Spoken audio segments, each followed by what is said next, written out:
The stadium lights blazed down on Memorial Field as Carlos Mendoza gripped the football, his small hands trembling not from the October chill, but from the weight of 10,000 eyes boring into him. The scoreboard read 21-24 with 8 seconds left, and the Riverside Eagles needed a miracle touchdown to win their first state championship in 30 years. Coach Williams, the same man who'd called him a waste of time just 3 months ago, now stood on the sideline with his fate in the hands of a 5'6" sophomore who barely spoke English when the season started. The crowd's roar faded to a distant hum as Carlos felt his grandfather's calloused hands on his shoulders, heard Abuelo's voice whispering the Spanish prayers that had carried him through countless backyard practices. This was at the moment that would either validate every night he'd spent running routes between his grandmother's tomato plants, or confirm what everyone in Riverside, Texas, had whispered since the day he'd walked into the locker room with his second-hand cleats and hand-me-down jersey. But Carlos wasn't thinking about the doubters anymore, or the way his teammates had looked right through him during those first brutal weeks of practice. He was thinking about the promise he'd made to his family, the one that had brought them 2,000 miles from Guadalajara to this small Texas town where football was religion and fitting in meant everything. This was the story of how the boy they said would never belong became the one who brought home the championship and changed what it meant to be an Eagle forever. Hello my friends. Before we continue our story, leave your like, share the story, and subscribe to the channel. Thank you. Riverside, Texas was the kind of place where the water tower bore the high school's mascot, where Main Street led straight to the football stadium, and where Friday nights belonged to the Eagles. Population 8,500, it sat like a postcard in the heart of East Texas, surrounded by pine forests and oil derricks that had been pumping black gold since before most residents were born. The town's pride lived and died with the performance of 17-year-old boys in maroon and gold uniforms, and everyone knew their place in the ecosystem that revolved around high school football. Carlos Mendoza arrived in Riverside on a sweltering August morning, pressed against the passenger window of his father's dented Nissan, as they pulled into the gravel driveway of a small house on Elm Street. His father, Miguel, had secured a job at the local plant after 2 years of searching, and the family had scraped together enough money to leave their cramped apartment in San Antonio for what they hoped would be a better life. Carlos's mother, Alina, clutched a Spanish-English dictionary in her lap, while his younger sister Sofia slept against a pile of suitcases that contained everything they owned. "Mijo, remember what we talked about," Miguel said in Spanish, his weathered hands gripping the steering wheel. "You work hard, you keep your head down, and you make us proud. This is our chance." Carlos nodded, though his stomach churned as he watched kids his age riding bicycles past their house, their easy laughter and rapid English reminding him of just how far he was from home. At 15, he was small for his age, all sharp angles and nervous energy, with the kind of quickness that came from dodging trouble in the streets of Guadalajara. The Riverside Eagles practiced at Memorial Field, a fortress of concrete and steel that dominated the town's skyline. Coach Bill Williams had been leading the team for 12 years, transforming farm boys and oil workers' sons into college-bound athletes who carried the town's hopes on their shoulders. Williams was old-school Texas football, a man who believed in discipline, tradition, and the kind of toughness that separated winners from everybody else. He'd built the Eagles into a regional powerhouse, but the state championship had always eluded him, a fact that aided him like acid. Carlos first laid eyes on the team during their summer conditioning, watching through the chain-link fence as players twice his size ran drills with military precision. The quarterback, Jake Morrison, was everything Carlos wasn't 6 feet tall. Confident, with the kind of natural leadership that made even seniors listen when he spoke.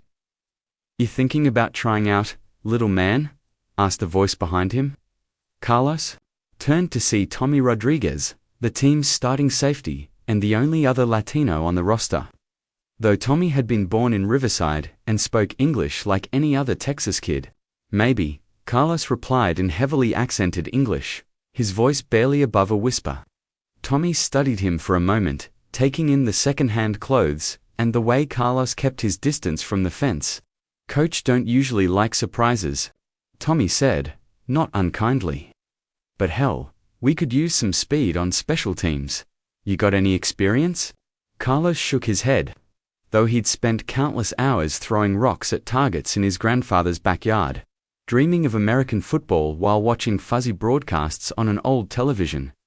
That night, Carlos sat on his front porch with his grandfather, Abuelo Luis, who'd followed the family to Texas after Carlos's grandmother passed away. Luis had been an athlete in his youth, playing soccer professionally in Mexico before an injury ended his career. "Football is just soccer. With hands," Mijo the old man said, tossing Carlos a worn leather ball they'd bought at a garage sale. "The heart is the same. You have to want it more than you want to breathe." As the sun set over Riverside, painting the sky the same maroon and gold as the Eagles' uniforms, Carlos caught his grandfather's passes and began to dream of Friday.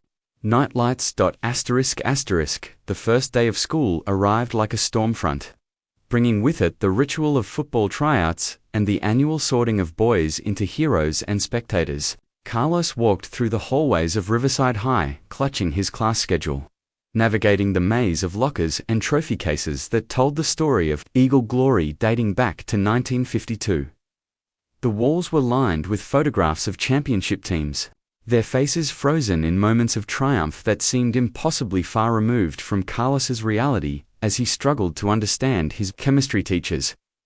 Rapid-fire explanations. Coach Williams stood in the equipment room like a general surveying his army, assigning gear to the hopefuls who'd shown up for tryouts. When Carlos approached, the coach looked him up and down with the expression of a man who'd just found something unpleasant on his shoe. "Son, you sure you're in the right place?" Williams asked, his voice carrying the kind of authority that had been commanding respect for decades. "This ain't soccer practice." The snickers from the other players cut through Carlos like broken glass, but he stood his ground, asking for gear in his careful English. "I want to play football," Coach Carlos said, his voice stronger than he felt. Williams studied him for a long moment, taking in the skinny arms and the determined set of his jaw. "Tell you what, kid, I'll give you a uniform, but I ain't making any promises. Football's a man's game, and I got a championship to win." He tossed Carlos a practice jersey that hung on his frame like a scarecrow's costume, along with shoulder pads that had seen better decades. "Don't waste my time," Williams added, turning his attention to Jake Morrison, who was holding court near the helmet rack. The first practice was a baptism by fire. 2 hours of hitting and running that left Carlos gasping in the Texas heat. He was assigned to the scout team, the collection of backup players and walk-ons whose job was to simulate the opposing team's plays during practice. It was football purgatory, a place where dreams went to die under the relentless punishment of the first-string defense. Carlos got knocked down 17 times in the first 30 minutes. Each hit a reminder that he didn't belong on the same field as these corn-fed giants. But something remarkable happened as the weeks passed. Carlos began to understand the rhythm of the game. The chess match between offense and defense that played out in violent 3-second intervals.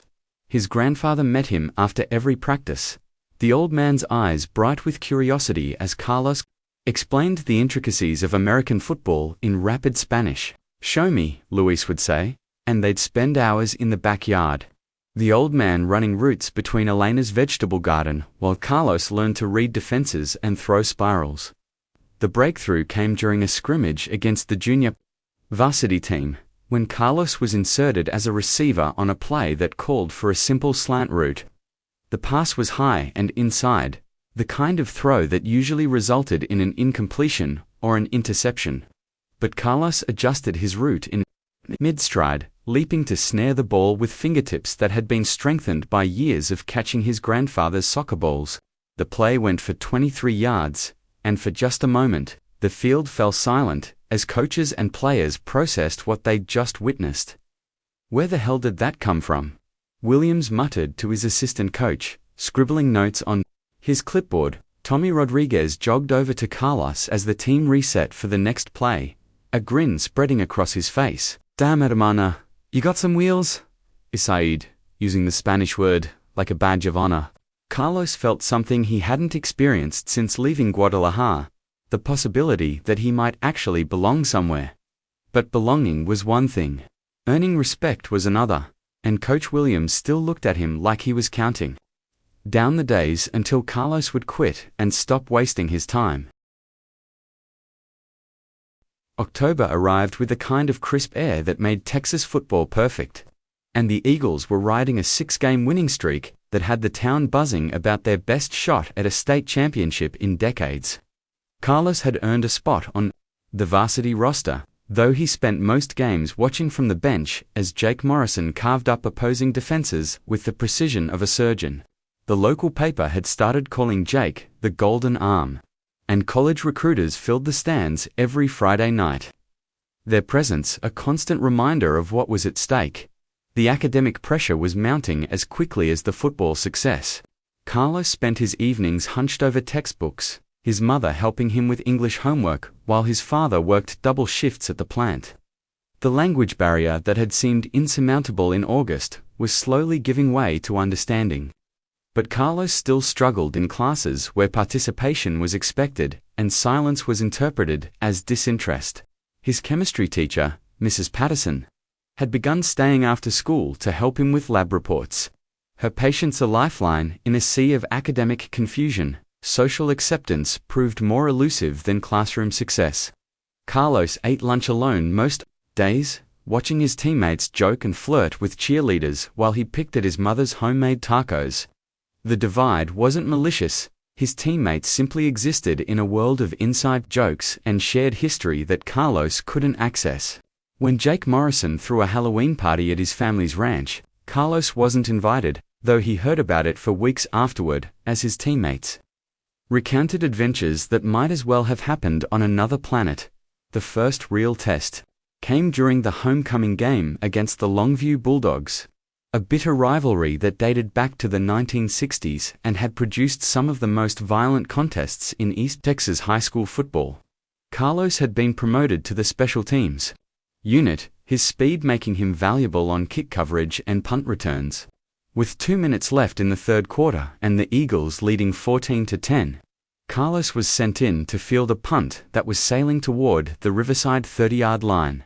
The ball arrived at the same time as 3 Longview defenders.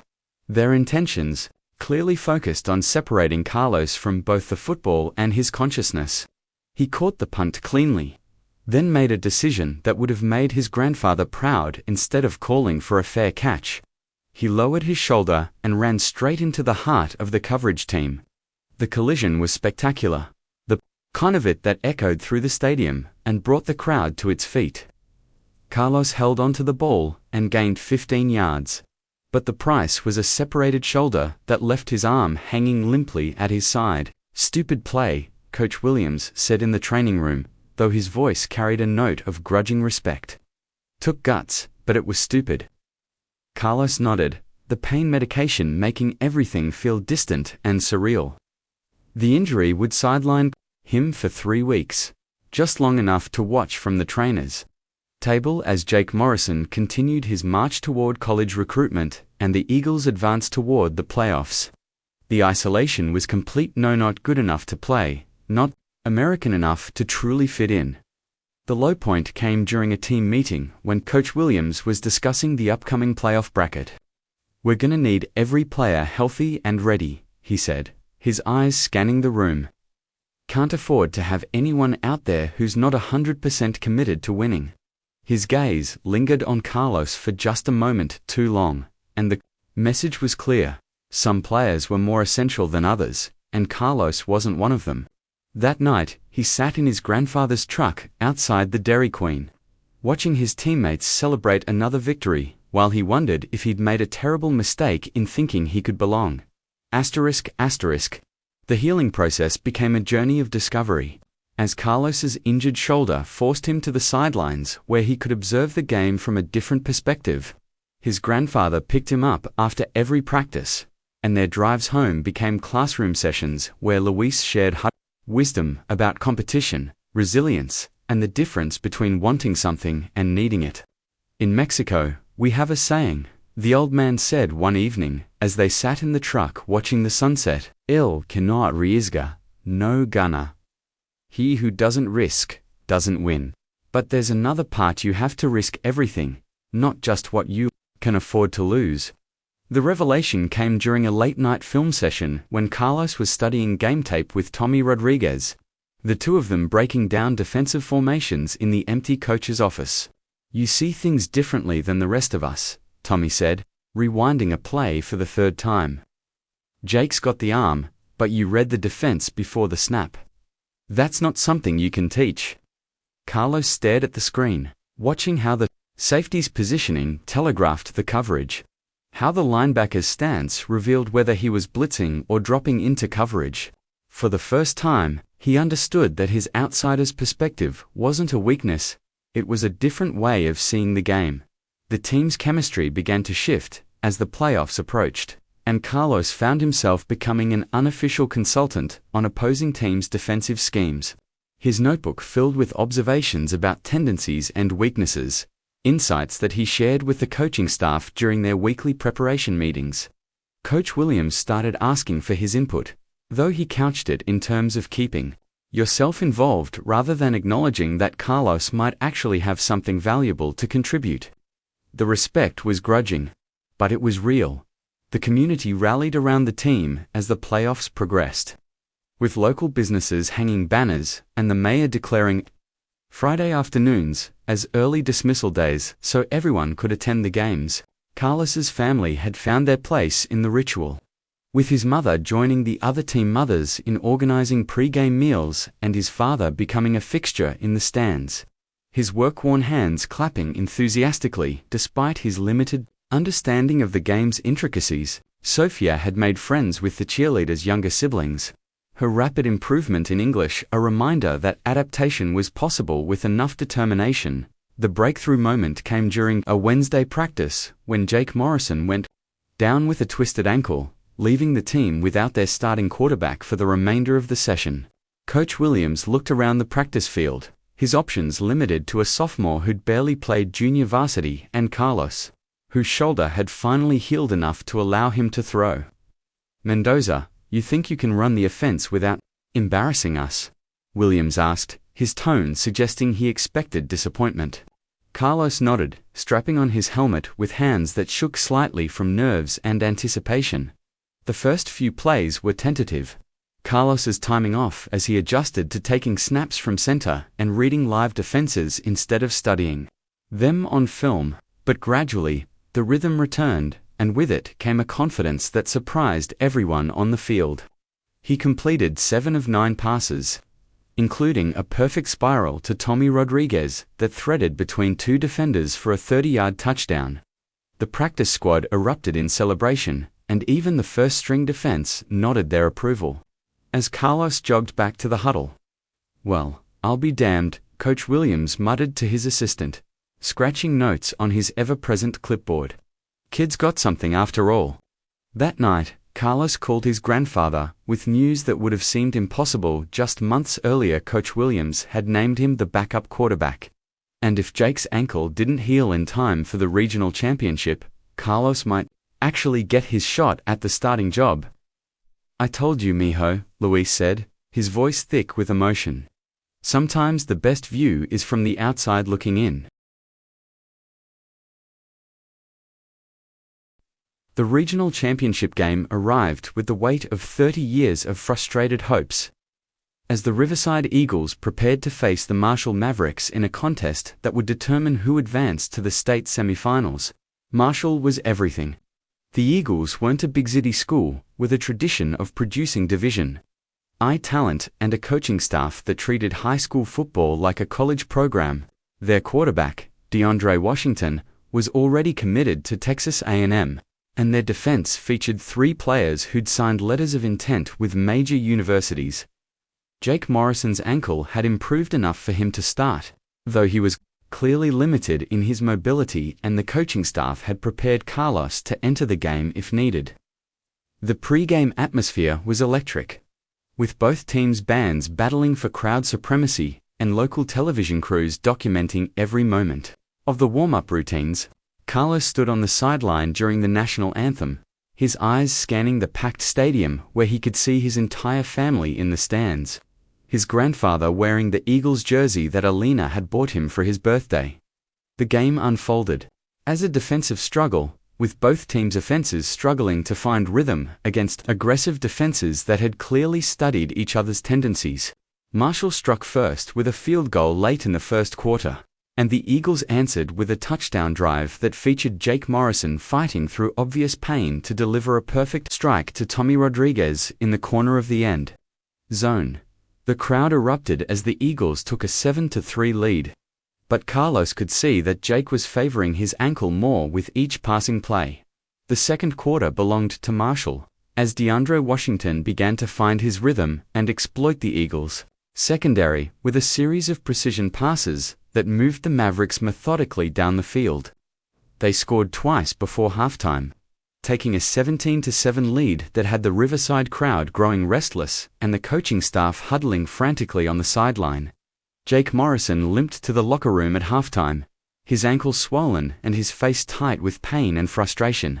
"Morrison can't go," the team doctor told Coach Williams during the halftime break.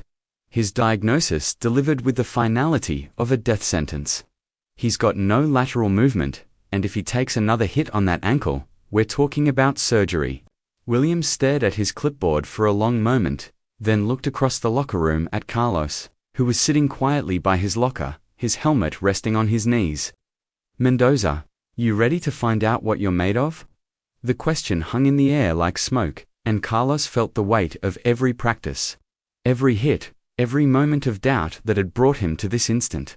The third quarter was a blur of nervous energy and growing confidence, as Carlos led the Eagles to two scoring drives that cut Marshall's lead to 17-21. His mobility was the difference maker, his ability to extend plays with his legs opening up passing lanes that had been closed to the less mobile Morrison. The crowd began to sense something special happening, their cheers growing louder with each completed pass and each first down that Carlos gained with his feet. Tommy Rodriguez became his favorite target, the two Latino players connecting on a level that transcended language and cultural barriers. The fourth quarter began with Marshall holding a 24-21 lead and the Eagles facing a 4th and 2 at their own 40-yard line. Coach Williams called timeout, walking slowly onto the field with the expression of a man who was about to bet everything on a single hand of poker. "We're going for it," he told Carlos, his voice carrying the kind of certainty that came from years of making split-second decisions. "Run Abuelo, the play we put in for you last week." Carlos nodded, understanding that Williams was referencing the scramble drill they'd practiced, named after the backyard sessions with his grandfather that had become legendary among the coaching staff. The snap was clean, and Carlos rolled right as the Marshall defense crashed down on him like a collapsing building. He pump-faked once, then twice, buying time for his receivers to break free from coverage. Tommy Rodriguez ran a comeback route that brought him open for just a moment, and Carlos delivered the ball with perfect timing, threading it between two defenders for a 12-yard gain and a crucial first down. The Eagles' sideline erupted, and Carlos felt something he'd never experienced before: the absolute certainty that he belonged exactly where he was, in this moment, with this team, in this town that had become his home. The final touchdown came with 8 seconds left. A perfectly executed quarterback draw that saw Carlos slip between two Marshall defenders and dive across the goal line as time expired. The stadium erupted in a chaos of celebration that seemed to shake the very foundations of Memorial Field.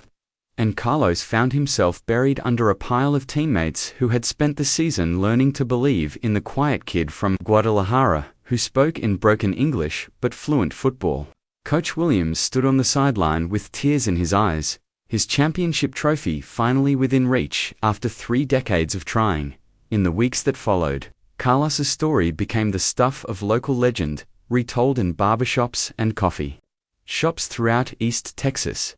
The college recruiters who had come to see Jake Morrison left with Carlos's name in their notebooks, and the scholarship offers began arriving before Thanksgiving. But more importantly, Carlos had found his place in the complex ecosystem of American high school football, proving that belonging wasn't about where you came from, but about what you were willing to sacrifice to earn your spot at the table.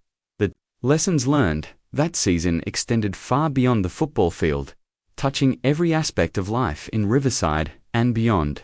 Carlos's teammates discovered that leadership came in many forms, that sometimes the quietest voice in the room had the most important things to say.